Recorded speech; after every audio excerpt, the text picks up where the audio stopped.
Hello everyone, कैसे हो आप सब। आई होप बढ़िया होंगे, मस्त होंगे और अपनी पढ़ाई में व्यस्त होंगे। तो चलिए शुरू करते हैं लेक्चर नंबर 2, जिसके अंदर हमने मानव कल्याण में सूक्ष्म जीव की बात कर रहे थे और हमने काफी कुछ बातें कर ली थी और बहुत कुछ प्रोडक्ट बना लिए थे। तो चलिए नेक्स्ट शुरू करते हैं लेक्चर नंबर 2। ठीक है, आज ये चैप्टर समाप्त हो जाएगा। बहुत ही इजी सब चैप्टर है।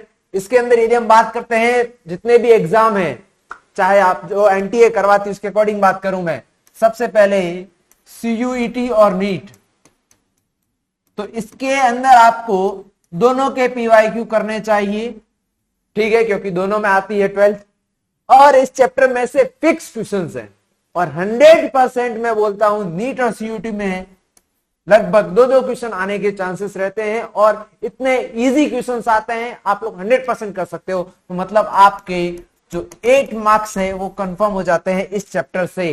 2 to 3 क्वेश्चंस भी आ सकते हैं कभी कभी। बहुत ही छोटा चैप्टर है। आप लोग यदि बार बार एनसीईआरटी पढ़ोगे ना तो 10 मिनट या 15 मिनट में आसानी से इस चैप्टर को पढ़ लोगे। और एक बार मेरा ये वीडियो देखना है, उसके बाद में फटाफट से एनसीईआरटी को देखना है, अच्छे शॉर्ट नोट्स बनाने हैं और क्वेश्चंस करने हैं। जितने पीवाईक्यू क्वेश्चंस करोगे तुम लोग उतना कॉन्फिडेंस आएगा।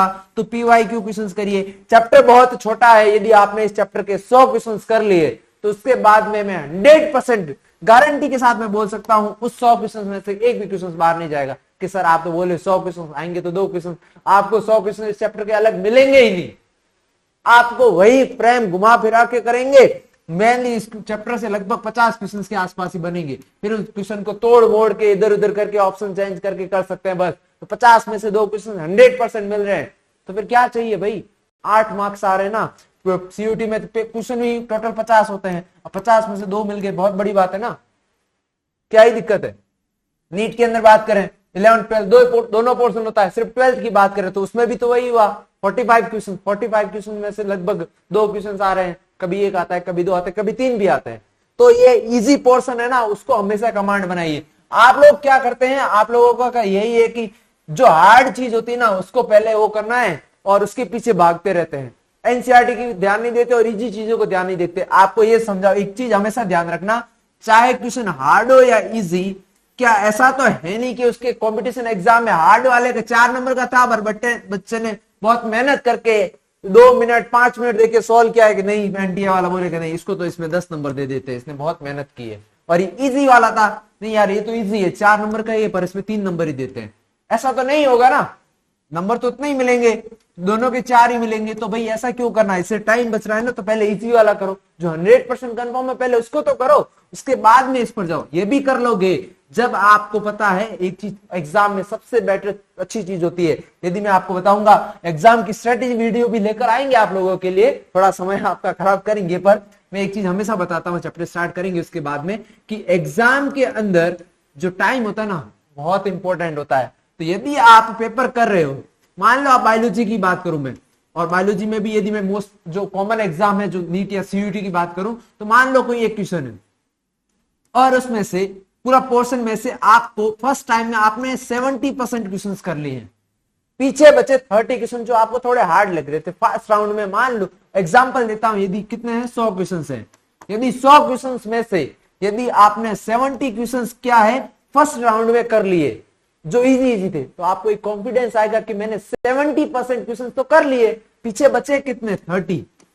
और ये जो कॉन्फिडेंस आपका बढ़ा ना, ये ऑटोमेटिकली आप इस 30 में से 20 क्वेश्चन तो इजीली सॉल्व करवा देगा, क्योंकि आपको माइंड के अंदर पॉजिटिव एनर्जी आ जाएगी कि मैंने 70% सॉल्व कर लिया है, तो सिलेक्शन के पास में पहुंच गया। तो ये 30 में से 20 हो जाएंगी और आपने इतना फास्ट किया तो आपके पास और टाइम बचा हुआ है, तो आप अपनी ये बुद्धि है ना ये लगाओगे, दिमाग को और दौड़ाओगे तो जो पीछे 10 बचे ना उसमें से भी आप 5 से 7 क्वेश्चन कर ले जाओगे।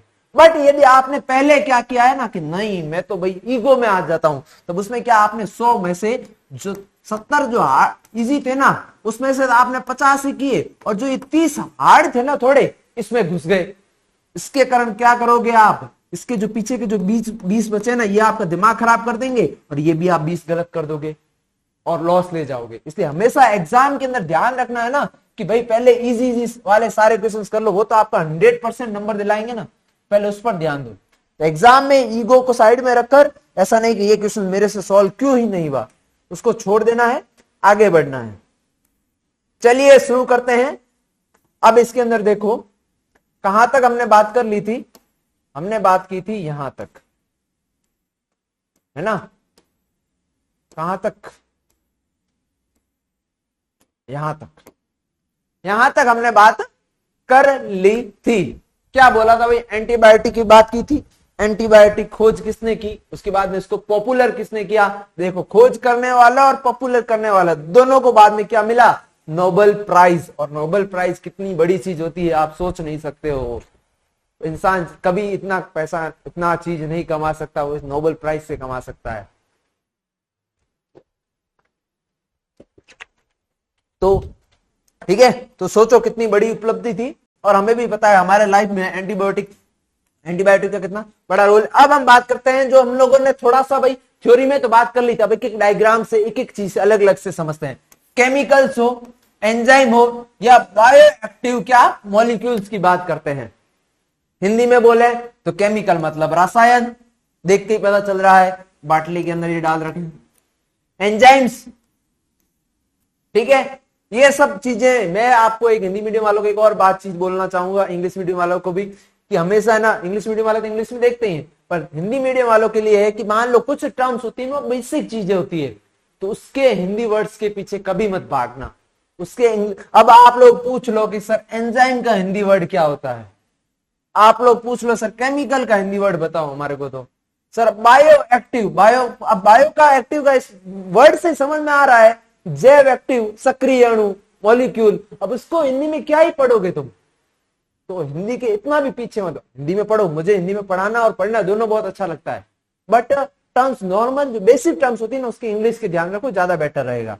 ठीक है, अब फर्स्ट बात करते हैं केमिकल या फिर रसायन की। अब इसके अंदर देखो एनी मटेरियल जो क्या होता है, केमिकल कंपाउंड से मिलकर बना होता है ना, सिर्फ नॉर्मल एक केमिकल हो जो केमिकल को डिफाइन कर रहा हो, बस केमिकल की बात की। दूसरा है एंजाइम, ऐसा सब्सटेंस जो क्या है बायोलॉजिकल एक्टिविटीज करवाता है, स्टार्ट करता है। आपको पता होता है एग्जांपल है, बस थोड़ा सा एक्सेप्शन लगता है। अब हम बात करते हैं कि एंजाइम तो यूज नहीं होता है ना, कोई रिएक्शन स्टार्ट कर देता है पर यूज नहीं होता। पर यदि बात करूं मैं केरोसिन की, केरोसिन आग लगानी है हमारे को, तो केरोसिन क्या है, काम करता है, बट केरोसिन तो यूज हो जाता है, बस यही है इतना डिफरेंस, बाकी वैसा ही काम करता है। ठीक है, बट एंजाइम यूज नहीं होता खुद।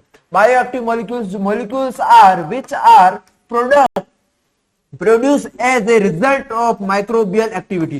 कोई भी माइक्रोबियल एक्टिविटी प्रोड्यूस करने के लिए, माइक्रोबियल एक्टिविटी को से कोई भी चीज प्रोड्यूस करने के लिए हम लोग क्या है यूज करते हैं, बायोएक्टिव मॉलिक्यूल्स जो है कोई एक्टिविटी या कोई प्रोसेस करवा रहे हैं। ठीक है, उससे हम लोग समझ सकते हैं। आगे इन सबके एग्जांपल देखेंगे एक एक करके।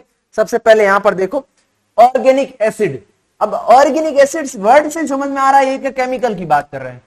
ठीक है, जब मैंने बोल दिया 3 टाइप के पढ़ेंगे, तो सबसे पहले ये देखो केमिकल। ऑर्गेनिक एसिड किसके अंदर आता है, केमिकल के अंदर आता है। अब वर्ड आता है सिट्रिक एसिड। तो सिट्रिक एसिड क्या है, क्या एक केमिकल है, बिल्कुल है। तो ये एक रसायन हो गया, तो हमने बात की थी अभी। ठीक है, क्लियर, रसायन हो गया। मिलता किससे है, तो सबसे पहले प्रोड्यूसर कौन है, बनाने वाला कौन है। ये सारे के सारे एमसीक्यू क्वेश्चन है, एक भी अभी आज सब लोग ध्यान देना अच्छे से। इसमें देखो सारे के सारे एमसीक्यू नंबर 1। और ये कभी कभी क्या करता है ना, ये बड़े खतरनाक है कि भाई एक सवाल क्यों पूछे, एक सवाल में बहुत सारे सवाल पूछ लेने। उस कंडीशन में क्या करते हैं, सारों को मिलान क्रम में डाल देते हैं। ठीक है, वो होता है बहुत से अच्छा क्वेश्चन, एक क्वेश्चन से बहुत सारे क्वेश्चन बना दो। तो सबसे पहला आता है इनको याद करने का तरीका होता है, सबको एक पेज पर लिख दो। ठीक है, सबसे पहले लिखो भाई एस्परजिलस नाइगर है क्या, ये भी ध्यान रखना है क्या है, ये एक फंगस है, कवक है, तो ये भी ध्यान रखना है। एक एक छोटी छोटी चीज को ध्यान में रखते हुए चलना है। ठीक है, एस्परजिलस नाइगर क्या है, कवक है, कल बात की थी हमने। इससे मिलता क्या है, सिट्रिक एसिड। ट्रिक क्या बताई थी, एसी, क्या बताई थी, एसी। एसी, अब एसी किसके साथ में जुड़ा क्या होता है, फैन, फैन जुड़ा होता है, तो एसी फैन मतलब फंगस, कवक, तो एसी के साथ में क्या होता है, फैन। ठीक है, ऐसे करके याद रख सकते हो एसी और फैन। तो सर ने बताया था एसी फैन, एसी फैन मतलब ए मतलब एस्परजिलस नाइगर, सी मतलब सिट्रिक एसिड, फेन मतलब फंगस था। क्लियर हुआ? ऐसे कनेक्टेड। और मिलान वाले क्वेश्चन आते हैं मोस्टली इसमें, मतलब दो, एक या दो तुम लोग सही से मिला लोगे ना, ऑटोमेटिकली आंसर मिल जाएगा। आजकल तुम्हारे को पता है एक फंडा चल रहा है, मिलान वाले क्वेश्चन आते हैं ना, एक बस तुम्हारे को सही से परफेक्टली तुमने पहचान लिया ना, पूरा आंसर सॉल्व हो जाता है। क्वेश्चन सॉल्व करने की जरूरत ही नहीं, ऑटोमेटिकली वो आंसर दे देता है। तुम लोगों को क्या करना है, सबसे पहले मिलान वाला मिला, ऑप्शन में जाओ, ऑप्शन देख लो। अब उसमें से देखो कि सबसे इजी कौन सा है जो तुम्हारे को आता है अच्छे से, वो एक मिल गया तुम्हारे को सही से मिलान, जो किसी में और में प्रेजेंट ना हो। मान लो सी है कोई, मैं आपको क्वेश्चंस करने के तरीके बताता हूँ शॉर्ट टाइम में। यदि मैंने बोल दिया मिलान वाले क्रम थे, सब कुछ बहुत हार्ड है, तुम्हारे को बहुत से आते भी नहीं मिलान, पर तुम्हारे को पता ही है जो सी है ना, इसका फर्स्ट है यार। ठीक है, अब तुम बोलोगे सर ऑप्शन तो 4 होते हैं, पर मैंने क्या बोला, आपको एक ऐसा ऑप्शन देखना है जिसमें सी का फर्स्ट सिर्फ एक में ही दे रखा हो, बाकी तीनों सी के अंदर जो है उसमें गलत दे रखे हो, ये तीनों गलत है, बट इस सी के अंदर फर्स्ट सही है सर, बाकी तीनों गलत है। आंसर 100% यही होगा। अब चाहे तुम इधर वाले देखो या नहीं देखो, कुछ फर्क नहीं पड़ेगा, 100% आंसर सही आएगा। क्यों? क्योंकि बाकी इस सी में तीनों में यदि दूसरे आ रहे हैं, यहाँ पे मान लो सेकंड आ गया है, यहाँ पे थर्ड दे दिया है, यहाँ पर फोर्थ दे दिया है, हमारे को पता है ये तीनों तो गलत है, तो 100% आंसर इससे आ जाएगा। तीनों भाई तुम्हारे को मान लो आते ही नहीं थे, ए बी सी जो भी ई डी कितने भी डाल दे, तुम्हारे को आते ही नहीं, तुम्हारे को बस सी वाला आता था, और वो तुम्हारा किस्मत से बैठ गया साथ में, तो बस और क्या चाहिए। ऐसे क्वेश्चन आते हैं, मैं आपको बता दूं, नीट 21, 22, 23, 24 सब के अंदर देख लेना, आपको ऐसे क्वेश्चन मिलेंगे। ठीक है, और सीयूटी में भी, तो फिर नर्सिंग की बात ही खत्म होगी, उसमें भी मिलेंगे। ठीक है, तो ये हो गया आपका फर्स्ट। बस इतना सा ही ध्यान रखना है। इसमें से क्या चीजें बताई मैंने, ये एक क्या है, केमिकल है, ऑर्गेनिक एसिड है। सिट्रिक एसिड किस क्या होता है, ऑर्गेनिक एसिड होता है, मतलब एक केमिकल है। मिलता किससे है, एस्परजिलस नाइगर से मिलता है क्या एस्परजिलस नाइगर, एक कवक है, बस इससे ज्यादा और कुछ नहीं। ये सर लिखा, सर आपने और कुछ लिखा हुआ है कि सिट्रिक एसिड का फंक्शन क्या क्या होता है, नहीं पूछा जाए। ठीक है, इतना सा समझ लो। प्रिजर्वेटिव होता है, फ्लेवरिंग होता है, ये सब हम लोग यूज करते हैं। अब क्योंकि हम बात क्या कर रहे हैं, तो माइक्रोब्स एंड ह्यूमन वेलफेयर, हमारे लिए इसका यूज क्या है, तो ये इन्होंने बना दिया सिट्रिक एसिड का, हम इसमें क्या क्या यूज कर रहे हैं, तो इन सब चीजों में यूज कर रहे हैं बस। बट आपको क्वेश्चंस के अंदर इससे ज्यादा नहीं पूछा जाएगा, गारंटी। ठीक है, चलो नेक्स्ट क्वेश्चन पर आ जाते हैं। एसिडोबैक्टर एसिटाई। एक और बात बता देता हूं, जब हम पीवाईक्यू करेंगे और इसमें से यदि क्वेश्चंस ना मिले, हर पीवाईक्यू सेट के अंदर आपको इसमें से यदि क्वेश्चंस ना मिले ना, तो मेरे को बताना कि सर आप झूठ बोल रहे थे। हर चैप्टर में से पीवाईक्यू करेंगे जब, तो माइक्रोब्स वाले में से आपको इसमें से एक सेट के अंदर क्वेश्चन जरूर मिलेगा, इन सब में से। अब आ जाते हैं एसिटिक एसिड, ये भी एक रसायन है। बिल्कुल सर सही बात है, ये भी एक रसायन तो है। सर थे झूठा तो कौन नहीं बोलो। ठीक है, अब इसके अंदर बात की, एसिटिक एसिड किससे मिलता है, एसिटोबैक्टर एसिटाई से। यहां से नाम से ही पता चल रहा है, BAC बीच में आ रहा है, मतलब ये क्या है, बैक्टीरियम है, मतलब बैक्टीरिया है। क्लियर हो गया, ऐसे ध्यान रखने वर्ड, एसिटोबैक्टर एसिटाई क्या है, बैक्टर आ रहा है बीच में, क्या है, बैक्टीरिया है। ऐसे नाम से ट्रिक बना लो, भूलोगे नहीं कभी।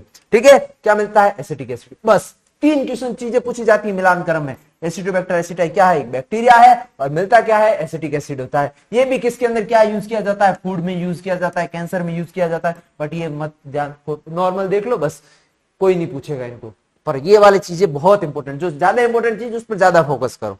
ठीक है, फिर आ जाता है क्लॉस्ट्रीडियम बोटैलिकम। अब यहां पर एक फंडा आता है, तुम लोग क्या करते हो, ये पीछे वाला याद रख लेते हो बस, ये आगे वाला याद नहीं करते। अब इसमें क्या दिक्कत, और क्या करते हैं, वो क्या करते हैं ना, बोटैलिकम से तो नाम का पता चल रहा है, वो क्या फंडा करते हैं, कई बार क्या करते हैं, सिर्फ आगे वाला नाम दे देते हैं, क्लॉस्ट्रीडियम दे देते हैं बस। अब क्लॉस्ट्रीडियम से तुम्हारे को पता ही नहीं चल रहा, तो यहां से सीबी, इसका ही पूरा नाम याद रख लो बस। सीबी ये क्या है, इसका पूरा नाम है ना, क्लॉस्ट्रीडियम बोटैलिकम नाम है इसका पूरा। और यहां पर देखो बैक्टीरियम भी आ रहा है, तो इस सीबी से सब कुछ याद हो गया। ठीक है, इससे सब कुछ याद हो गया, CBB पूरा याद हो गया। CB क्लॉस्ट्रीडियम बोटैलिकम, एक बी और बुटायरिक एसिड, एक बी और बैक्टीरिया से। ठीक है, इस प्रकार से याद करना है। क्लियर? तो आपको बताया तो चल रहा हूं, साथ साथ में ये भी क्या है, एक रसायन है, बिल्कुल ठीक है। चलिए नेक्स्ट बढ़ते हैं आगे। क्लियर? तो ये वाला याद रखना है, क्लॉस्ट्रिडियम बोटनिकम में क्या बुटाइरिक एसिड मिलता है, ये भी क्या होता है, परफ्यूम वगैरह में यूज होता है, फूड के अंदर यूज किया जाता है, फ्लोरिंग उसके अंदर फ्लेवर डालने के लिए यूज किया जाता है, ठीक है, फार्मास्यूटिकल्स में यूज किया जाता है। तो ये सारा याद आपको, पर मेनली आपको जो चीजें मैंने बोले हैं वो याद रखना है, किससे मिल रहा है, वो है क्या, और क्या प्रोडक्ट मिल रहा है, बस ये तीन चीजें सबसे ज्यादा इंपॉर्टेंट है। अब आ जाते हैं ऑर्गेनिक एसिड, लैक्टिक एसिड, ये तो आप सबको याद है, नींद से उठा के भी पूछ लो, ठीक है कि सर बिल्कुल याद है। अब यहां पर देखो लैक्टो बेसिलस, और आपको पता होता है बेसिलस किसके अंदर आता है, बैक्टीरिया में आता है, ये आप लोगों ने 11th क्लास में पढ़ा है। तो देखो यहां पर भी सेम वही है, LBL, बस ये याद रख लो, लैक्टोबैसिलस लैक्टिक एसिड, ठीक है, नाम से ही पता चल रहा है, वैसे भी पता चल रहा है लैक्टिक एसिड, हमने पहले स्टार्ट में भी पढ़ा था, लैक्टिक एसिड हमारे अंदर भी बनता है, अनऑक्सीडेशन भी होता है। तो ये सब चीजों से आप लोग क्या है, इसको याद रख सकते हो, ठीक है। ये भी फूड इंडस्ट्री वगैरह में, कॉस्मेटिक इंडस्ट्री और फार्मास्यूटिकल्स में यूज होता है, बट मैं आपको बोलूंगा ये तीन चीजें आपको याद रखने हैं जो आपको शॉर्ट ट्रिक में दिख रही है। एल मतलब लैक्टोबैसिलस, बी फॉर बैक्टीरिया, और एल फॉर वापस लैक्टिक एसिड। तो इस प्रकार से ये तीनों चीजें हमारे को क्या है, ध्यान में रखनी है। चलिए ये तीनों चीजें भी क्लियर हो गई। ट्रिक क्या है, LBL। नेक्स्ट अब एल्कोहल आ जाते हैं। उससे पहले हमने तीन क्या क्या चीजें पढ़े, वापस जाइए इस पर जल्दी से सर, एक बार और फास्ट। केमिकल्स की बात की, केमिकल्स के अंदर हमने कौन कौन से केमिकल्स पढ़े उसकी बात करते हैं। सबसे पहले हमने बात की एसिटोबैक्टर एसिटाइल, बिल्कुल नहीं, पहले हमने बात की सिट्रिक एसिड की। सिट्रिक एसिड किससे मिलता है, एस्परजिलस नाइगर से। एस्परजिलस नाइगर क्या है, एक फंगस है। बात की हमने एसी की, एसी के अंदर होता है पंखा, तो हम बात की क्या होता है, फंगस। एसिटोबैक्टर एसिडाइल नहीं, एस्परजिलस नाइगर, क्योंकि ये दोनों नाम बार बार कंफ्यूज करते हैं, एसिटोबैक्टर एसिटाइल और एस्परजिलस नाइगर, ये कंफ्यूज करते हैं। तो मैंने बोला एसी के अंदर अ फॉर अंदर, मतलब एन आ रहा है वहां पर, एसी के अंदर क्या होता है, फैन। तो एस्परजिलस नाइगर जो फंगस होता है इसके अंदर सिट्रिक एसिड होता है। कंफ्यूज हो गए बार बार एसिटोबैक्टर एसिटाइल में और एस्परजिलस नाइगर में, 100% कंफ्यूज हो गए। एसिटोबैक्टर एसिटाइल बैक्टर आ रहा है उसमें, बैक्टीरिया है वो, और एस्परजिलस नाइगर ये क्या है, फंगस है, हमने पहली बात की। तो कंफ्यूज नहीं होना है, ठीक है। चलिए ये हो गया। उसके बाद हमने बात की एसिटोबैक्टर एसिटाइल की, क्या है, बैक्टीरिया है, क्या है, बैक्टीरिया है, और बनाता क्या है, एसिटिक एसिड बनाता है, ठीक है। उसके बाद में क्या की बात की, ब्यूटारिक एसिड। ब्यूटारिक एसिड किससे मिलता है, क्लॉस्ट्रिडियम बोटेलिकम। ट्रिक क्या थी, CBBB, ऐसे याद कर लो, CBBBBB। तुम्हारे को CBB तो याद नहीं याद आएगा, पर हाँ BB जरूर याद रहेगा, तो याद करना है CBB, ठीक है, क्लियर। चलो नेक्स्ट, इसके बाद में आगे बढ़ते हैं।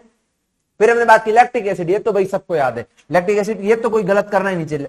लैक्टोबैसिलस किससे, बैक्टीरिया है, बैक्टीरिया से लैक्टिक एसिड देखने को मिलता है। अब आ जाते हैं एल्कोहल। एल्कोहल का हमने भाई बार बार बोला है कि यीस्ट यूज किया जाता है। क्या यूज किया जाता है, yeast, saccharomyces service yeast use किया जाता है, ठीक है। तो ये एक इंपॉर्टेंट है, इजी है, बट इसको याद रखना है, यीस्ट, ठीक है। एसिटोबैक्टर एसिटाइल नहीं सर, आप बार बार उसी को वर्ड क्यों ले रहे हो, क्योंकि उसमें तुम लोग बार बार कंफ्यूज होते हो। तो सैक्रोमाइसिस सर्विस क्या है, यीस्ट है, क्या है, यीस्ट, ठीक है। अब ये कहां यूज होता है, एल्कोहल बनाते हैं तो एल्कोहल कहां, फूड इंडस्ट्री में यूज होता है, फार्मास्यूटिकल्स में होता है, कॉस्मेटिक, सब के अंदर देखने को मिलता है। क्या होता है यहाँ पर, एथेनॉल बनता है, क्या बनता है, एथेनॉल बनता है, ठीक है। चलो ये हो गया सैक्रोमाइसिस सर्विस। ये क्या है, हमारे को एंजाइम मिलते हैं देखने को, कौन कौन सा एंजाइम, तो बात करते हैं एंजाइम्स की। एक एंजाइम मिलता है हमारे को लाइपेज, दूसरा मिलता है पैक्टिनेज और प्रोटीएज, तीनों इंपॉर्टेंट है, और तीसरा मिलता है स्ट्रेप्टोकाइनेज, ये तीनों इंपॉर्टेंट है, एनसीईआरटी में दिए हुए हैं और बहुत बार क्वेश्चन में पूछे गए हैं। अभी के पिछले साल के अंदर भी इसमें से क्वेश्चन पूछा गया है, और अभी के बोर्ड के एग्जाम हुए बच्चों के उसमें भी ये क्वेश्चन आया है, ये वाला क्वेश्चन आया है उसमें, ठीक है। तो अब इसमें से देखो हमारे को क्या है, जो जूस की बोतल्स मिलती है ना आप लोगों को मार्केट में, कि सर हम लोग ऐसे तो जूस बनाने वाले की दुकान पर जाते हैं ना, वो जूस पिलाता है मौसमी का वगैरह का, तो उसके में बहुत सारे फाइबर्स होते हैं, मोटा मोटा सा होता है, वो थोड़ा इतना क्लीन क्लीन नहीं होता है। बट हम जो बोतल वाला जूस पीते हैं, मार्केट से पैक वाला जो लाते हैं, वो इतना साफ कैसे होता है? मैंगो जूस पीते हो तुम लोग, स्लाइस फ्रूटी वगैरह पीते हो, एकदम साफ क्लीन पतला पतला सा रहता है। और बाद मार्केट से जो अभी तुरंत बना के आपको पिला रहा है वो आपको मोटा गाढ़ा सा और थोड़ा सा अलग। तो ऐसा क्यों होता है? वो होता है इन एंजाइम्स की वजह से। जो पैक्टिनेज और प्रोटीज है ना, यही क्या करते हैं ना, उसको क्लीन कर देते हैं एकदम, जिसके कारण आपको बोतल वाला जो जूस मिलता है ना, बोतल वाला जो आप कोल्ड ड्रिंक वगैरह पीते हैं, कोल्ड ड्रिंक वो कोका वगैरह वो नहीं, जो नॉर्मल जूस वाली होती है, तो उसके अंदर आपको ये देखने को मिलता है, यूज किया जाता है। तो ये इंपॉर्टेंट हो गया। दूसरा है स्ट्रेप्टोकाइनेज, किससे मिलता है? स्ट्रेप्टोकोकस से। किससे मिलता है? स्ट्रेप्टोकोकस से। किससे मिलता है? स्ट्रेप्टोकोकस से। ठीक है, स्ट्रेप्टोकाइनेज नाम से पता चल रहा है। काइनेज मतलब ये क्या है? ए जा रहा है पीछे, मतलब ये एक एंजाइम है। ठीक है, इससे पता चल जाता है कि एक एंजाइम है। ठीक है, क्लियर। और एंजाइम है तो ये क्या करेगा? क्लॉट बस्टर करेगा। तो आपको यदि क्लॉट हो रहा है, ब्लड के अंदर क्लॉट हो रहा है, ब्लड कैपिलरी के अंदर क्लॉट आ जाएगा तो क्या होगा? हार्ट अटैक आ सकता है। ठीक है, हार्ट की प्रॉब्लम हो सकती है। तो ये क्लॉट बस्टर की तरह कार्य करता है, मतलब हार्ट प्रॉब्लम्स के अंदर हमारे को देखने को मिलता है, सॉल्यूशन के काम में कार्य करता है। तो स्ट्रेप्टोकोकस, स्ट्रेप्टोकाइनेस। कोकस वर्ड आ रहा है पीछे, मतलब ये क्या है? बैक्टीरिया है। क्या है? बैक्टीरिया। क्योंकि बैक्टीरिया के आपने जो मोनेरा के अंदर देखा होगा, कोकस गोले गोले से छोटे छोटे स्ट्रक्चर बना रखे थे। कोकस डायग्राम दे रखा है मोनेरा में, एनसीईआरटी में सबसे नीचे पेज के एंड पर डायग्राम दे रखे हैं बैक्टीरिया के, उसके अंदर देखोगे सबसे पहले कोकस ही दे रखा है। विब्रियो, बेसिलाई, कोकस, ये सब डायग्राम दे रखे हैं। तो कोकस से समझ में आ गया, स्ट्रेप्टोकोकस। ये इस प्रकार से जो आपकी ब्लड कैपिलरी, इसके अंदर ये क्या है? बना देते हैं ऐसे। इसको क्या है? अब इसको क्या है? क्लॉट बन गया ये। इस क्लॉट को क्या है? बस्ट करेंगे, मतलब इस क्लॉट को तोड़ेंगे, क्लॉट को खत्म करेंगे। रिमूविंग क्या करते हैं? Remove blood clots. ठीक है, तो इसके कारण क्या है? मायोकार्डियल इंफेक्शन जिसके अंदर होता है उसको क्या है? उसमें हेल्प करता है। किसमें? मायोकार्डियल इंफेक्शन में। कौन सा एंजाइम है? स्ट्रेप्टोकाइनेज। कौन सा एंजाइम है? स्ट्रेप्टोकाइनेज। किससे मिलता है? स्ट्रेप्टोकोकस से मिलता है। किससे मिलता है? स्ट्रेप्टोकोकस से मिलता है। चलिए, मायोकार्डियल इंफेक्शन हो गया। ठीक है, ये वाली चीज आपको ध्यान में रखनी है। बिल्कुल सर। चलिए नेक्स्ट आ जाते हैं आगे। Bioactive molecules. एंजाइम की बात कर ली, केमिकल की बात कर ली, मतलब रसायन की भी बात कर ली और एंजाइम की बात। अब आ जाते हैं बायोएक्टिव। कोई बायोलॉजिकल प्रोसेस हो रहा है, उसके अंदर हेल्प कर दे। सबसे पहले आता है मोनस्कस परप्यूरिस। मोनस्कस परप्यूरिस। मोनस्कस परप्यूरिस क्या है? स्टेटिन का फॉर्मेशन करता है। किसका फॉर्मेशन करता है? स्टेटिन का। ठीक है, अब मोनस्कस परप्यूरिस है वो क्या करता है? स्टेटिन का फॉर्मेशन करता है। और इसके स्टेटिन जो क्या करता है? ब्लड के अंदर जो कोलेस्ट्रॉल है ना, उसका लेवल कम करता है। तो ये भी आप लोगों को क्या हेल्प करवाता है? जो ही ब्लड लेवल है, अब ब्लड के अंदर क्या है? ब्लड कैपिलरीज है, वेन है आर्ट। अब उसके अंदर क्या है? यदि मान लो ऐसे कोलेस्ट्रॉल बहुत ज्यादा जमा हो जाएगा तो क्या दिक्कत आएगी कि नहीं आएगी? ब्लड फ्लो नहीं हो पाएगा प्रॉपर। वही हार्ट डिजीज के अंदर देखने को मिलता है। तो ये क्या करता है? हमारा स्टेटिन जो है, ये भी अभी के बोर्ड्स के अंदर पूछा गया है, आपको पता हो तो देखा हो यदि आपने पेपर, तो अच्छे क्वेश्चन है इसमें से, बहुत अच्छे अच्छे क्वेश्चन बन जाते हैं। ठीक है, और सिंपल है, बहुत इजी है, तो ये भी इंपॉर्टेंट है। ठीक है, एमसीक्यू देखने को मिलेगा ये भी आपको पीवाईक्यू के अंदर। ठीक है, जरूर। तो इसलिए बोलता हूं पीवाईक्यू करिए, जिससे आपको आइडिया लगेगा आपको एनसीईआरटी पढ़नी कैसे। आप लोग क्या करते हो? गधा मजदूरी, मतलब जो इंपॉर्टेंट नहीं है उसको बार बार पढ़े जा रहे हो, पढ़े जा रहे हो, पढ़े जा रहे हो, और जो इंपॉर्टेंट है उस पर ध्यान नहीं दे रहे हो सही से, इजी समझ के छोड़ दे रहे हो, और लास्ट में वही इजी वाले गलत हो जाते हैं, फिर सर पकड़ के रहोगे। ठीक है, इसलिए ध्यान रखना है, इजी क्वेश्चंस पर पूरा फोकस करना है। तो मोनस्कस जो परप्यूरिस है, इसके अंदर क्या है? स्टेटिन मिलता है। और ये जो स्टेटिन है वो क्या है? क्या करता है? ब्लड कोलेस्ट्रॉल को लेवल को कम करता है। अब आ जाते हैं साइक्लोस्पोरिन। साइक्लोस्पोरिन क्या है भाई? ये मिलता है हमारे को ट्राइकोडर्मा पॉलीस्पोरम से। किससे मिलता है? Trichoderma polysporum. ट्राइकोडर्मा पॉलीस्पोरम है क्या? फंगस है, कवक है। ये भी आपके जो एग्जाम, कौन सा एग्जाम में बताऊं, नीट और सीयूटी 2024 में दोनों में क्वेश्चन आया है। ठीक है, तो इसमें से आप उसको भी ध्यान रखना है। साइक्लोस्पोरिन क्या है? यूज क्या, कहां किया जाता है? इम्यूनोसप्रेसेंट। अब इम्यूनोसप्रेसेंट की रिक्वायरमेंट कहाँ होती है? यदि हम लोग क्या है, हमारे बॉडी में मान लो किडनी फेल हो गई है, तो हम लोगों ने क्या किया, दूसरे की किडनी हमारे अंदर लगाई है, पर हमारा इम्यून सिस्टम तो उसको भाई बोलेगा ये तो कोई फॉरेन दूसरे की है भाई, मैं तो नहीं रखूंगा इसको, निकालो अपने घर से बाहर, धक्को दिन बाहर काट। तो ठीक है, उस कंडीशन में क्या होता है भाई, हम लोग क्या करते हैं, साइक्लोस्पोरिन ए देते हैं उस पेशेंट को, ताकि उसका इम्यून सिस्टम है ना वो थोड़ा भाई शांत रहे, भाई उसको एक्सेप्ट करने लग जाए। ठीक है, इम्यून सिस्टम को सप्रेस करने के लिए क्या है, साइक्लोस्पोरिन ए दिया जाता है। किससे मिलता है? ट्राइकोडर्मा पॉलीस्पोरम से मिलता है। ये भी क्वेश्चन पूछा गया है, पिछले ही साल पूछा गया है। ठीक है, और उससे पिछले साल भी पूछा गया है। और आपको पता है कभी कभी आपके सेट में पेपर होते हैं 2 3 4 5, तो उन सबके अंदर पूछा मोस्टली। ठीक है, तो इतना इंपॉर्टेंट है। तो सारे आज की क्लास में जो बताए ना वो सारे के सारे इंपॉर्टेंट है, और उसमें से सबसे मिलकर एक क्वेश्चन आएगा, एक चार्ट बनाएगा, एक सारणी बना देगा, क्वेश्चन दे देगा बस। तो सारे इंपॉर्टेंट है। ठीक है, एक एक स्लाइड इंपॉर्टेंट है। ट्राइकोडर्मा पॉलीस्पोरम किससे मिलता है? ये एक फंगस है। ठीक है, और ये इससे साइक्लोस्पोरिन ए मिलता है, ट्राइकोडर्मा पॉलीस्पोरम। बार बार रटो इसको, ये तो रटना पड़ेगा तुम लोगों को। इसमें में आप बोल दोगे नहीं सर समझा नहीं रहे हो, क्या समझा, नाम से डायरेक्ट याद करना है, इससे ये मिलता है। ठीक है, तो ट्राइकोडर्मा पॉलीस्पोरम से क्या मिलता है? साइक्लोस्पोरिन ए मिलता है। ठीक है, यहां से यदि ट्रिक्स मांगोगे तो मैं तो यही बोलूंगा, साइक्लोस्पोरिन पोरिन से यहां से याद रख लो, ट्राइकोडर्मा पॉली यहां पर भी आ रहा है, तो इससे थोड़ा सा नाम कनेक्ट करके याद कर लो, और तो कोई ऑप्शन नहीं है इसका। ठीक है, तो ट्राइकोडर्मा पॉलीस्पोरम से क्या मिलता है? साइक्लोस्पोरिन ए मिलता है, जो इम्यूनो सप्रेसेंट एजेंट होते हैं। तो यहां पर आपको 4 चीजें याद रखनी है। पीछे वाले 2-3 स्लाइड बताई, इसमें आपको फंक्शन भी याद रखना है ना। कहां से मैंने बताया? यहां से एंजाइम से स्टार्ट किया ना। ये वाले जो एंजाइम है, 3 एंजाइम, लाइपेज, प्रोटीएज और पेप्टीएज, स्ट्रेप्टोकाइनेज। अब लाइपेज जो है ये क्या करता है? ये है वसा को तोड़ना, लाइपेज से पता चल रहा है। ठीक है, उसमें पेप्टीएज प्रोटीएज क्या है? प्रोटीन को तोड़ने के जैसा लग रहा है, स्ट्रेप्टोकाइनेज। ठीक है, अब यहां पर देखो, सबसे पहले हमने ये बात कर ली क्लीनिंग की। अब यहां पर देखो कि स्ट्रेप्टोकोकस, इसका मिल किससे रहा है? फोकस क्या है? बैक्टीरिया है। मिल क्या रहा है? ये मिल रहा है। तो 2 किस्म तो यही हो गए यहां पर, तीसरा ये हो गया, और चौथा ये इसका काम हो गया। तो ये चारों चीजें याद रखनी है, चारों के चारों। ठीक है, नेक्स्ट पर आ जाते हैं।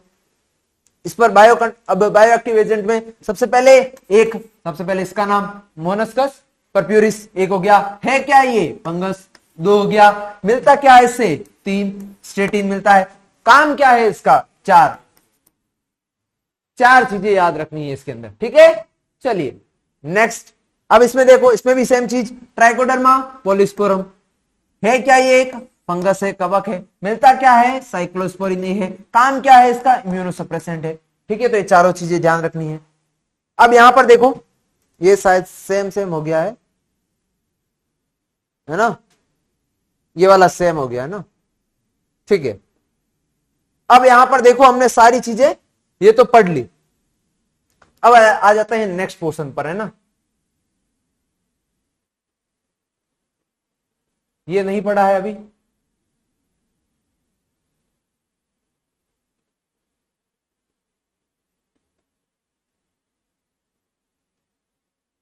यहां तक पढ़ लिया था कल, है ना।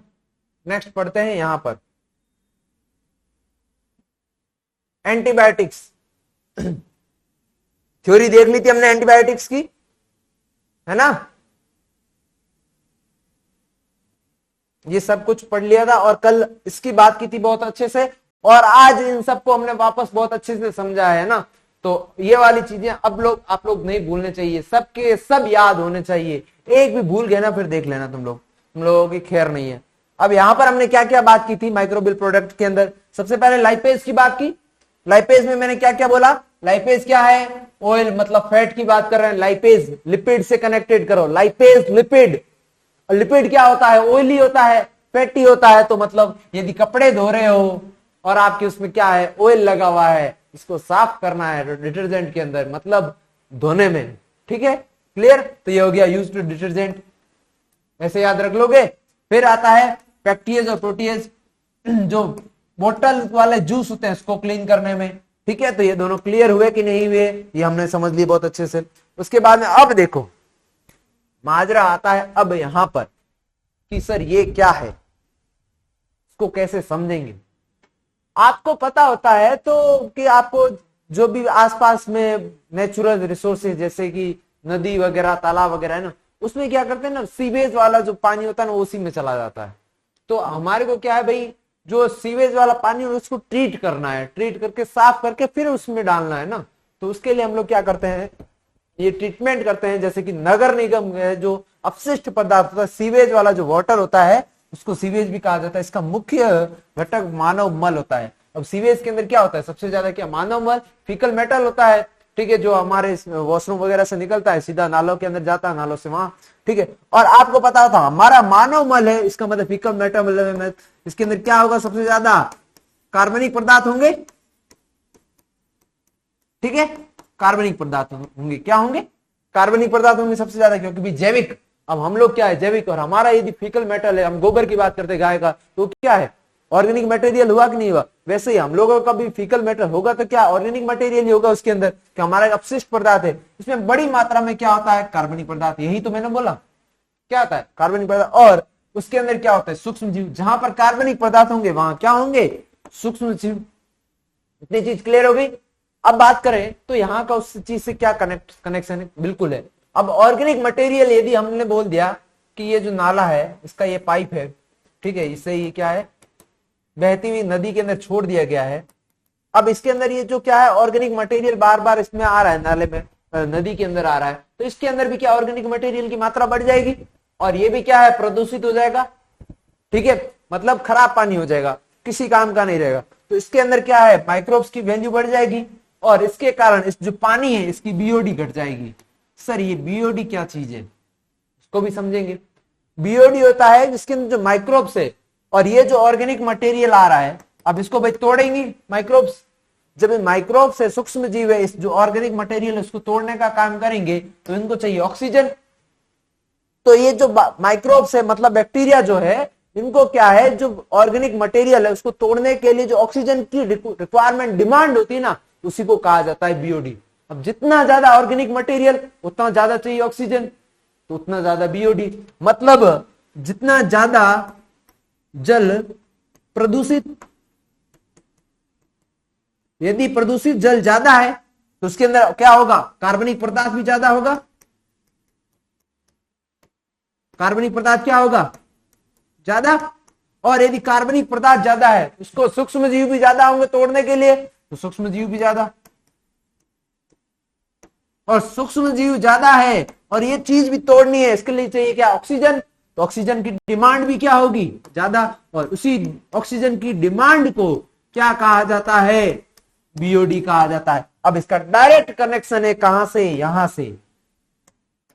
जहां पर बीओडी ज्यादा है उस जल का हम क्या कहेंगे, जल प्रदूषित। आपने सुना होगा कहीं का भी वाटर टेस्ट करना होता है तो वहां की बीओडी चेक की जाती है कि पानी कैसा है, अच्छा है कि बुरा है, तो इसकी बीओडी चेक किया। यदि बीओडी की वैल्यू ज्यादा है, फिक्स वैल्यू रखी जाती है कि इतनी, इससे इस रेंज तक का पानी है तो हम लोग पी सकते हैं, इस रेंज से इस रेंज का पानी है तो हम लोग नहा सकते हैं, इस रेंज से इस रेंज का पानी है तो हम कपड़े धो सकते हैं, ठीक है। सब कुछ क्या होता है, डिसाइडेड रहता है। मान लो उस लेवल से, यदि मान लो बीओडी की वैल्यू, मेरे को अब मान लो कोई एक्स से वाई के बीच की जो वैल्यू है, इसी के अंदर क्या है, का पानी है तो हम लोग पी सकते हैं, ठीक है। यदि इस वाई से ज्यादा वैल्यू चली गई है तो क्या है, बीओडी ज्यादा हो गई। बीओडी ज्यादा है तो पानी क्या हो गया, प्रदूषित हो गया, तो हमारे पीने लायक नहीं होते। नहाने वाले की बीओडी थोड़ी ज्यादा होती चलेगा, बट पीने वाले की बीओडी यदि ज्यादा होगा, पानी प्रदूषित होगा, क्या हम लोग पीने के लिए काम का है, नहीं है। तो उसके लिए भी फिक्स क्राइटेरिया होते हैं, फिक्स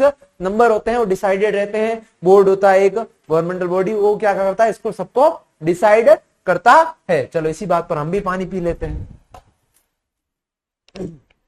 इतना बोलता हूं तुम लोगों के लिए, इतनी मेहनत करते हैं, फिर भी तुम लोग क्या है, प्यार व्यार तो करते नहीं, पढ़ते तो तुम लोग हो नहीं, तुम्हारे को ड्रीम कॉलेज में जाना नहीं है।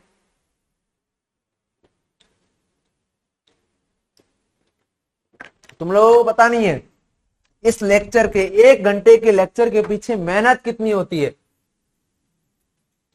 तुम लोगों को लगता होगा कि बस आए सर बोले बकबक किए और चले गए। इस एक लेक्चर के पीछे सबसे पहले सोचो इस पीपीटी को बनवाना, उसको रिकॉर्ड करना, इसके लिए टाइम निकालना, कम से कम 1 घंटे के लेक्चर के पीछे 4 से 5 घंटे खर्च होते हैं, और फिर भी तुम लोग ना पढ़ो, फिर तो क्या ही मतलब है यार।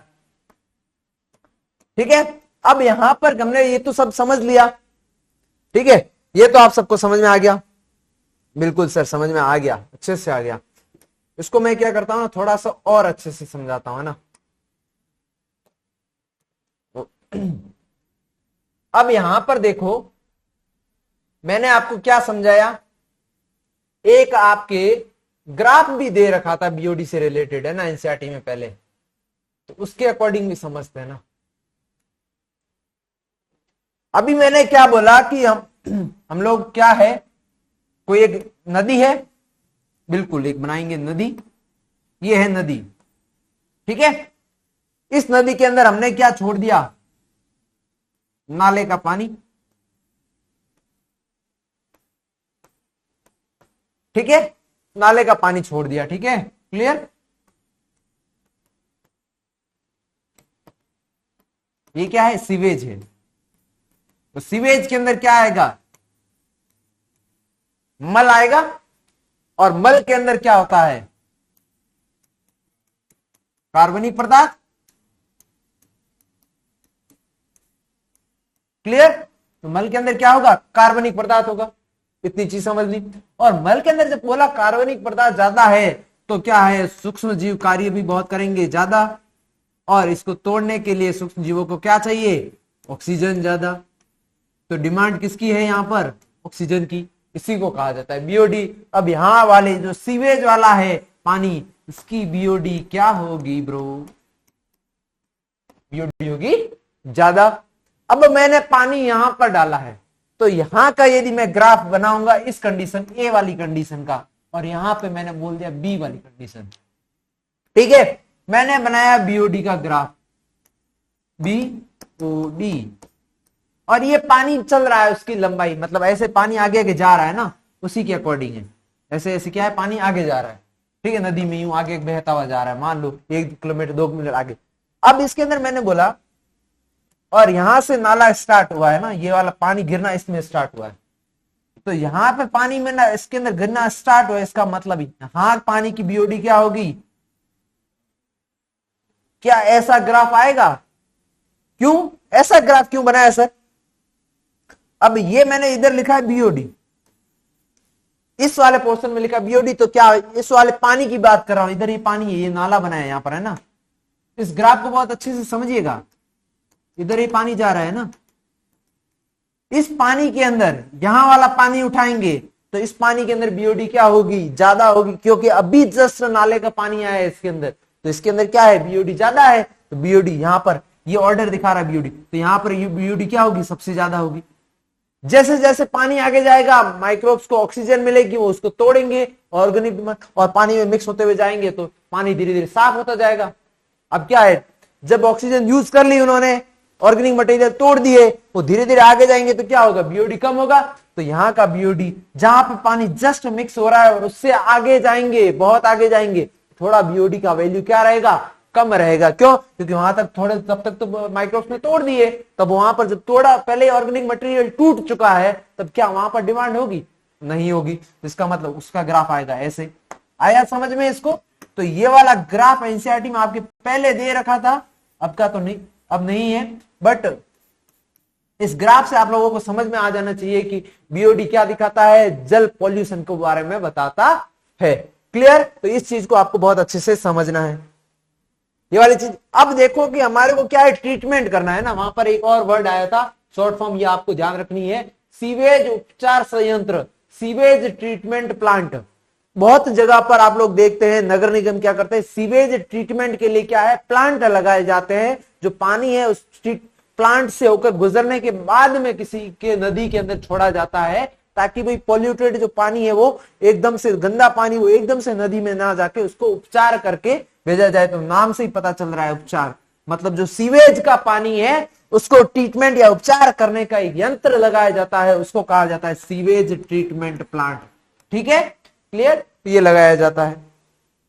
अब यहां पर देखो, सबसे पहले पानी आ रहा है, आप लोग रटना नहीं है, इसमें थोड़ी सी चीजें वो बहुत इंपॉर्टेंट है, वो ध्यान रखनी पड़ेगी। बाकी सारा सब कुछ आप अपने आंखों के सामने देखो, समझ में आएगा। मैं आपको सब समझाता हूं। सबसे पहले मैंने बोला कि एक ये नाला था, इस नाले से पानी बाहर आ रहा है ना, इस पानी आया ये ऐसे बाहर। अब यहां पर यहां की बात करेंगे अपन, एक मिनट बस। ऐसे ये मैंने ऐसे आगे जा रहा है ना, ऐसे पानी आगे जा रहा है, ठीक है। सबसे पहले पानी आया मान लो, तो मैंने एक ये बना दिया, इसके अंदर पानी आया सबसे पहले। तो आपको पता है सीवेज का इसके अंदर तो क्या प्लास्टिक भी होंगे इसके अंदर। सबसे पहले बड़े कचरे का जो आपको आंखों से दिखाई दे रहा है, तो वो कचरा हटाएंगे ना सबसे पहले, तो जो मतलब इजीली आंखों से दिखाई दे रहा है। अब इसके अंदर ऐसा तो नहीं है सिर्फ पानी, साफ पानी होगा सर, सिर्फ कार्बनिक पदार्थ होंगे और कुछ भी नहीं होगा। अब नाले के अंदर चल के आ रहा है तो उसके अंदर प्लास्टिक भी, हमारे इंडिया के लोग इतने भी अच्छे नहीं है कि डस्टबिन देखकर डस्टबिन में डालें। डस्टबिन के पास में जरूर डाल देंगे पर डस्टबिन में नहीं डालेंगे, ठीक है। उसमें भी उन लोगों का ईगो हर्ट हो जाता है, ठीक है। तो अब इसमें क्या होंगे, प्लास्टिक होंगे, बड़े बड़े पॉलीथीन वगैरह होंगी, प्लास्टिक के टुकड़े होंगे, बहुत सी चीजें होगी बड़ी बड़ी, पत्थर भी होंगे, सब कुछ होगा इसके अंदर। तो अब इस सब चीजों को पहले हटाना है। और इस सब चीजों को, ये क्या है, अपने आंखों से दिखाई दे रहे हैं ना, भौतिक चीजें। इन चीजों को हटाने को किसमें यूज किया जाता है, प्राइमरी ट्रीटमेंट यूज किया जाता है। सबसे पहले कौन सा ट्रीटमेंट, प्राइमरी ट्रीटमेंट, उसमें ये सब चीजें हटाई जाती है, बस इतना सा ध्यान रखना है। तो देखो सबसे पहले लिखा हुआ है यहां पर जो लार्ज और स्मॉल पार्टिकल जो होते हैं, फिजिकल पार्टिकल होते हैं जिसको हम लोग पकड़ के निकाल सकते हैं, ठीक है। अब के सच क्या सच में पकड़ के निकालेंगे, नहीं, क्यों भाई, छलनी लगा देंगे हम लोग। अब छलनी में पानी जाएगा, पानी तो निकल जाएगा, क्या बड़ी बड़ी चीजें रुक जाएगी उस पर, बिल्कुल रुक जाएगी। तो सेम यही चीज है, छलनी से हम नहीं, चाय छानते तब क्या करते हैं, चाय डालते हैं उसके अंदर, तो क्या है, चाय पत्ती रह जाती है ना, चाय नीचे आ जाती है। वैसे ही इसके अंदर पानी में से जो बड़ा बड़ा कचरा है छलनी की तरह छन जाता है, बाकी पानी नीचे आ जाता है, सिंपल, ठीक है। तो ये हो गया। तो लार्ज और स्मॉल पार्टिकल जो फिजिकल पार्टिकल्स है उसको हटाया जाता है किसके अंदर, प्राइमरी ट्रीटमेंट के अंदर। किसके अंदर हटाया जाता है, प्राइमरी ट्रीटमेंट के अंदर। ये वाली चीज होगी फर्स्ट लाइन कंप्लीट, बड़े और छोटे भौतिक कणों को हटाया जाता है, ठीक है। उसके बाद देखो यहां पर देखो ये वाला है फ्लोटिंग। अब फ्लोटिंग मतलब जो उसके ऊपर क्या है, तैर रहा है। अब जो क्या है, तैर रहा है, फ्लोटिंग हो रहा है, कुछ चीजें हैं, छोटी छोटी चीजें, पर उसको पानी को आप लोग स्टेबल कर दो, थोड़े टाइम के लिए एक ही जगह पर रख दो, तो वो क्या ऑटोमेटिकली नीचे बैठ जाएंगे। आप लोग ऐसे समझो, पानी थोड़ा गंदा था, उसके धूल मिट्टी थी, और हम लोग किसी टैंक उसमें ड्रम वगैरह में एकदम से डालते हैं तो पूरा वो पानी वैसा हो जाता है, ठीक है। बट जब हम थोड़े टाइम के लिए उसको छोड़ देते हैं ना, ऑटोमेटिकली वो पेंदे में बैठ जाता है। तो हम लोग ऊपर से पानी निकाल दो, पेंदे वाला पड़ा रहने दो, वैसा ही इसके अंदर देखने को मिलता है, ठीक है। अब यहां पर देखो, तैरते मलबे को है यदि हमारे को निकालना है तो अनुक्रमित निस्पंदन द्वारा हटाया जा सकता है, उस प्रोसेस से छान कर या फिल्टर करके निकाला जा सकता है। अब तीसरा वाला मान लो मैंने बोला मिट्टी वगैरह, सोल, एक मिनट, हाँ।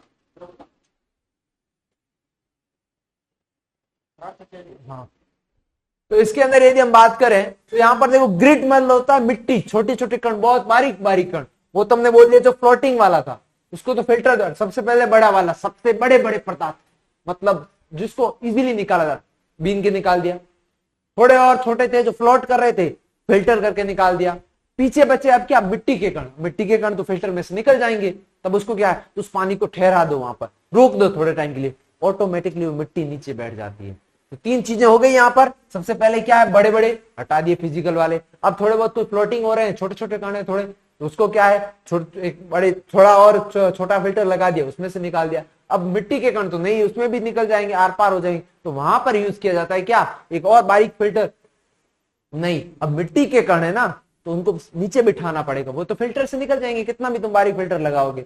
उसके अंदर क्या किया जाता है, पानी को रोका जाता है टैंक के अंदर, जिसके कारण क्या है, वो नीचे बैठ जाता है। फिर नीचे से पानी ऊपर आगे भेज दिया, तो नीचे वाले को नीचे निकाल दिया, अलग कर दिया जाता है। इस प्रकार से साफ हो गया, ठीक है। तो ग्रिट जो है, अब यहाँ पर जो ठोस पदार्थ नीचे बैठ जाता है, और जो प्राथमिक अपंग कहते हैं, इसको क्या कहा जाता है, प्राथमिक के अंदर बन रहा है, इसलिए इसको प्राथमिक अपंग कहा जाता है, प्राइमरी स्लज कहा जाता है। ये इंपॉर्टेंट है। आपके क्वेश्चन क्या आएगा, ये आएगा कि प्राइमरी स्लज कहां बनता है, तो बनता है प्राथमिक उपचार में। कहां पर, प्राथमिक उपचार में। प्राइमरी स्लज क्या होता है, जो मान लो पानी था, अभी हमने क्या बोला, ये प्राइमरी टैंक है, इसके अंदर सबसे पहले निकाला, फिल्टर कर दिया हमने इसको, ठीक है। जैसे जैसे आगे बढ़े, अब फिल्टर हो गया पूरा, सब कुछ माल मसाला निकल गया, फिर क्या बची, सिर्फ सोइल बची, ग्रिट बची है। तो अब मैंने पानी को इसमें आगे ले जाया और यहाँ पर रोक दिया इस पानी को। जब मैंने इस पानी को इसके अंदर रोक दिया है, काफी टाइम तक पड़ा रहेगा, तो क्या है, जो मिट्टी के कण है वगैरह वो सारे क्या है ना, यहाँ पर नीचे आ जाएंगे, इस पोर्शन में आ जाएंगे। जब ये नीचे आ जाएंगे, उस कंडीशन में क्या होगा, अब इसको हम लोग क्या कहेंगे, प्राइमरी स्लज कहेंगे, प्राथमिक अपंक कहा जाता है। इतनी चीज क्लियर हुई, ये बस आपको ध्यान में रखना है, ठीक है।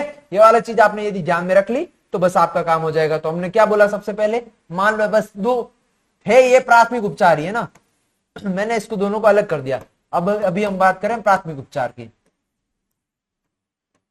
अब प्राथमिक उपचार में क्या किया, सबसे पहले यहां था बड़े बड़े चीजें थी उसको हटाया, बड़ी वाली चीजें, छोटे बड़े कण जितने भी जिसको हाथों से हटा सकते थे, बड़े बड़ी चीजों को उसको हटा दिया। यहां पर क्या है, जो सोयल या फिर सॉलिड मिट्टी है, मृदा है वगैरह है, ठीक है, उन सबको क्या है यहां पर नीचे इकट्ठा कर दिया। अब ये जो नीचे इकट्ठा हुआ है, ये क्या है, प्राथमिक, ठीक है। इतना तो हो गया हमारा प्राथमिक वाले उपचार के अंदर, प्राथमिक स्लज बन गया। बस इतना सा ध्यान रखना है, प्राथमिक वाले में इतना सा ध्यान रख लिया बस। अब जो सतह पर तैरता है उसे क्या है, बहिस्त्राव कहा जाता है। जो यहाँ पर पानी बच गया है ऊपर, ये तो क्या हो गया, प्राथमिक अपंग हो गया। और जो ऊपर जो पानी बचा है वो क्या हो गया, बहिस्त्राव हुआ कि नहीं हुआ, उसको बाहर छोड़ना है, मतलब फ्लैंट होता है वो, उसको बाहर निकालना है। अब बाहर कहां, नदी में छोड़ देंगे, नहीं, अभी तो उसके अंदर ऑर्गेनिक मटेरियल तो सारा पड़ा ही है, बस जो क्या था नॉर्मल चीजें तो वो हटाइए, अभी मेन चीज तो बाकी है, जो सबसे ज्यादा प्रदूषक चीज है वही तो सबसे मेन चीज है। मोस्टली पॉल्यूशन का सबसे बड़ा कारण तो वही है, सबसे बड़ा जिसके कारण हम लोग पानी को नहीं पी सकते। तो उसको क्या है, अब वही उसको क्या है, जो बहिस्त्राव निकाला उसको डालना है दूसरे टैंक में। किसमें डालना है, नेक्स्ट टैंक में। ये तो प्राथमिक उपचार वाला टैंक हो गया। अब आएंगे अगले वाले में, खेल तो अभी शुरू होगा। अब यहां पर देखो द्वितीयक उपचार, जिसको क्या कहा जाता है, जैविक उपचार। अब जैविक वर्ड आ रहा, मतलब ऑर्गेनिक से सर अभी रिलेटेड है ये, ठीक है। तो अब आएगा कनेक्शन, यहां पर क्या है कनेक्शन, इसको समझते हैं। तो यहां पर लिखा हुआ है वाहत टैंक। वाहत टैंक का मतलब होता है कोई वायु की बात की जा रही है, एयर की बात की जा रही है ना। यहां पर देखो एरिएशन टैंक, मतलब यहां पर ऑक्सीजन को डालेंगे। क्या डालेंगे, ऑक्सीजन वाला होगा। और हमने पहले ही बोला था बीओडी को घटाना है, ऑक्सीजन बढ़ानी पड़ेगी, ऑक्सीजन देनी पड़ेगी, ठीक है। अब यहां पर जो बहिस्त्राव आया था, अभी कौन से स्टेप से अभी मैंने बात की, जल्दी से इसको समझते हैं और अच्छे से, है ना। सबसे पहले मैंने एक बनाया, एक बॉक्स बनाया, इसमें से क्या है, फिल्टर करके सब कुछ निकाल दिया। उसके बाद में मैंने क्या किया था, बड़े बड़े चीजें निकाली थी, फिर आई मिट्टी वाली। तो ये तो क्या हो गया, प्राथमिक उपचार, ठीक है। अब प्राथमिक उपचार होने के बाद में मैंने क्या किया,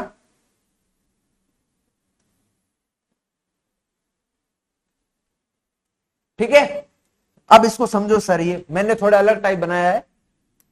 ये तो आपके हो गए यहां तक प्राथमिक उपचार। क्या हो गया, प्राथमिक उपचार। यहां तक आपका नीचे क्या बच गया, प्राथमिक अपंक बच गया, नीचे बच गया। और इतना ये सारा पानी था ऊपर, ये जो बचा ये सारा पानी, ये सारा पानी कहां चला गया, इसमें चला गया। तो ये क्या है, क्या बहिस्त्राव है, यहां से यहां गया, वो क्या है, बहिस्त्राव। ये सारा सारा क्या है, बहिस्त्राव। क्लियर हुआ। अब इस बहिस्त्राव के अंदर मेरे को क्या करना है, ऑक्सीजन ऐड करनी है। और ये बहिस्त्राव अब किसके अंदर आ गया है, अब आ गया है द्वितीयक उपचार के अंदर, जैविक उपचार जिसको कहा जाता है। ये ध्यान रखना है, द्वितीयक उपचार को क्या कहा जाता है, जैविक उपचार कहा जाता है। यहां से स्टार्ट हो जाता है अपना जैविक उपचार। अब जैविक उपचार की बात करेंगे तो आएगा ऑक्सीजन, और आएगा क्या, सूक्ष्म जीव आएंगे जो ऑक्सीजन के अंदर कार्य करते हैं। कौन से, ऑक्सीजन के अंदर। बार बार बोल रहा हूं, जैविक उपचार जब स्टार्ट होगा तो सबसे पहले ऑक्सीजन आएगा। ऑक्सीजन आएगा तो इसका मतलब जो ऑक्सीजन को यूज करने वाले बैक्टीरिया होंगे, जो फंगस होंगे, वो आएंगे, ठीक है। यहां पर वायु के अंदर जो है एयर होनी चाहिए, यहां पर क्या है, एयर होनी चाहिए, ठीक है। अब यहां पर जो बड़े वाहक टैंकों में जो भेजा जाता है, मतलब जो ई फंड था उसको किसके अंदर, लार्ज एरुलेशन टैंक में भेजा जाता है, जिसके अंदर क्या है, ऑक्सीजन है बहुत ज्यादा में। अब यहां पर क्या की जाती है, एयर पंप की जाती है, मतलब ऑक्सीजन डाली जाती है। अब हवा को पंप किया जाता है, ठीक है, और एरोबिक बैक्टीरिया की वृद्धि होती है। अब जब हमने बोल दिया यहाँ पर ऑक्सीजन ज्यादा डाल रहे हैं हम लोग, क्या डाल रहे हैं, ऑक्सीजन, तो क्या इसके अंदर वायवीय माइक्रोब्स, वायवीय सूक्ष्म जीव जो है, एरोबिक, एरोबिक मतलब क्या है, ऑक्सीजन जिसके यूज करते हैं, एरोबिक मतलब ऑक्सीजन यूज करने वाले, एरोबिक सूक्ष्म जीव,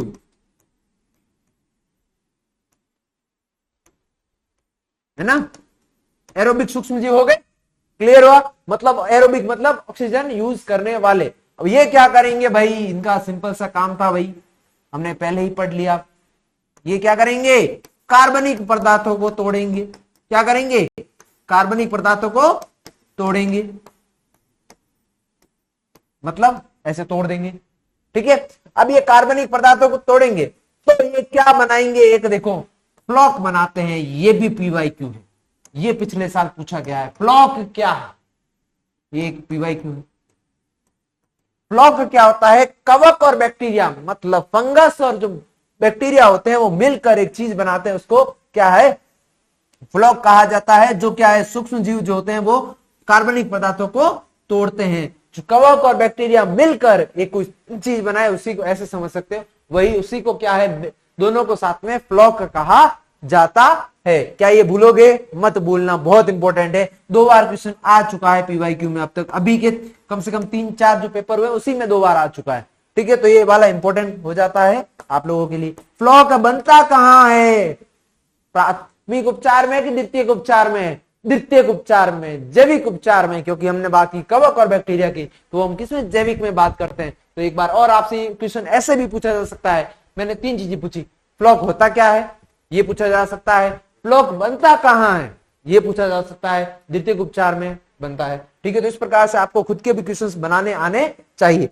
ये तो हम लोग बात कर रहे थे द्वितीयक उपचार के अंदर जैविक वाला, एरोबिक वाला बात किया। अब बात करेंगे, क्या आपने दिमाग में ये आया सर कि माइक्रोब्स इतने ज्यादा बढ़ जाएंगे एरोबिक वाले, तो क्या पानी खराब नहीं होगा।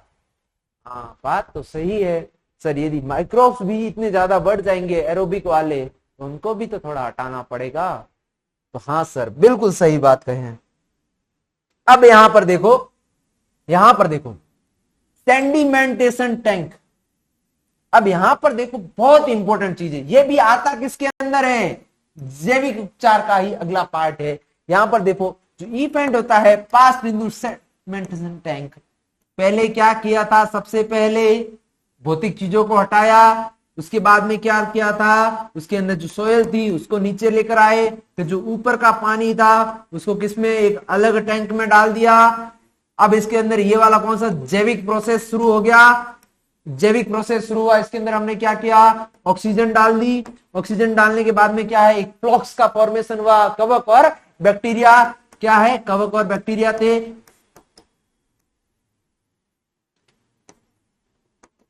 क्या है, और बैक्टीरिया, और ये दोनों मिलकर क्या किए, उथला पुथली किए, यहां पर जितना ऑर्गेनिक मटेरियल है उसको तोड़ा, मतलब यहां पर क्या है, बीओडी को घटाया।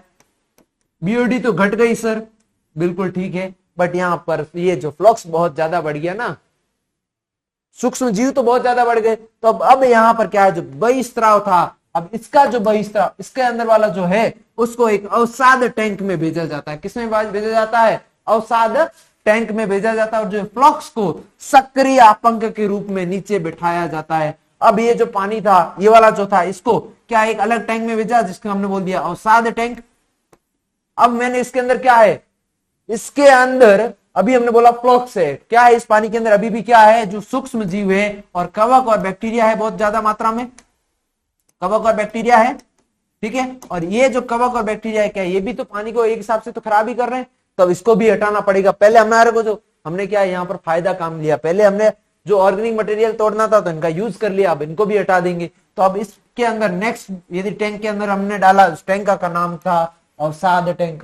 क्या था, सेडिमेंटेशन टैंक या फिर अवसाद टैंक। अब इसके अंदर जो फ्लक्स है, वो जो सक्रिय पदार्थ है, अपंक के रूप में नीचे बैठ जाता है। तो अब इसको क्या है, यदि आपको पूछ ले सक्रिय अपंक क्या होता है, एक्टिवेटेड स्लज क्या होता है, क्या ये आपको पता है।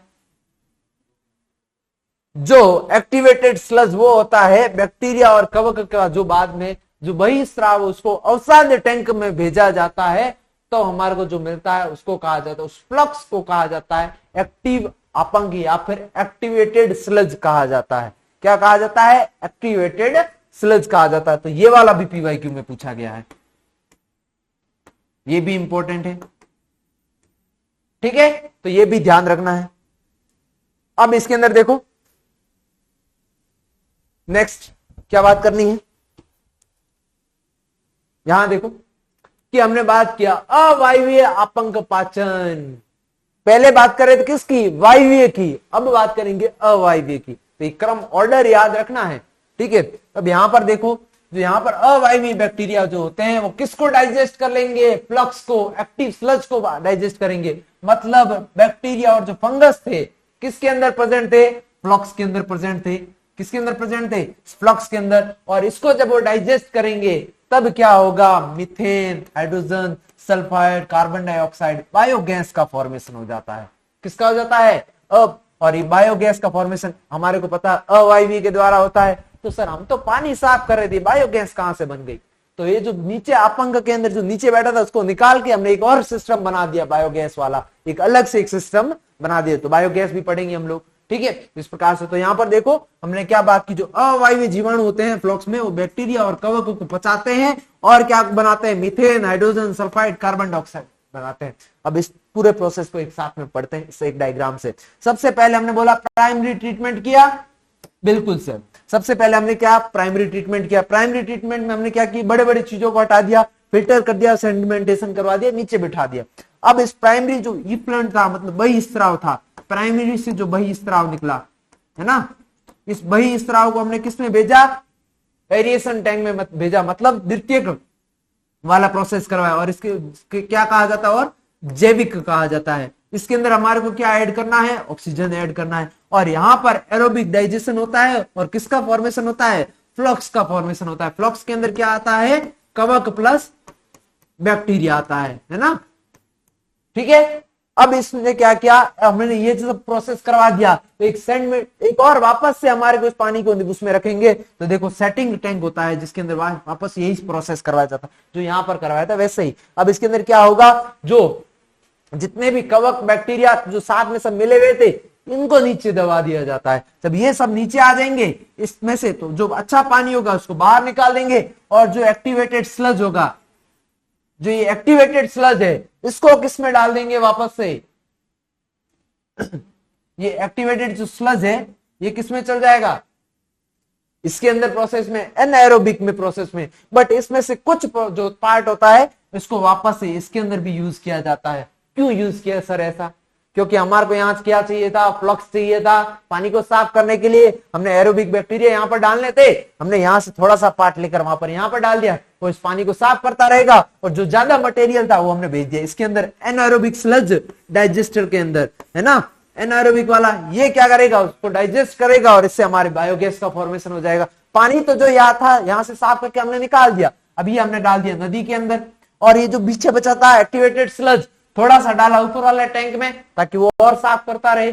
दही कैसे बनाते हैं वैसे ही यहाँ पर भी प्रोसेस करवा दिया। और दूसरा वाला एनाएरोबिक था, यहां से हमने क्या बना दिया? बायोगैस बना दी। क्या बना दी? बायोगैस बना दी।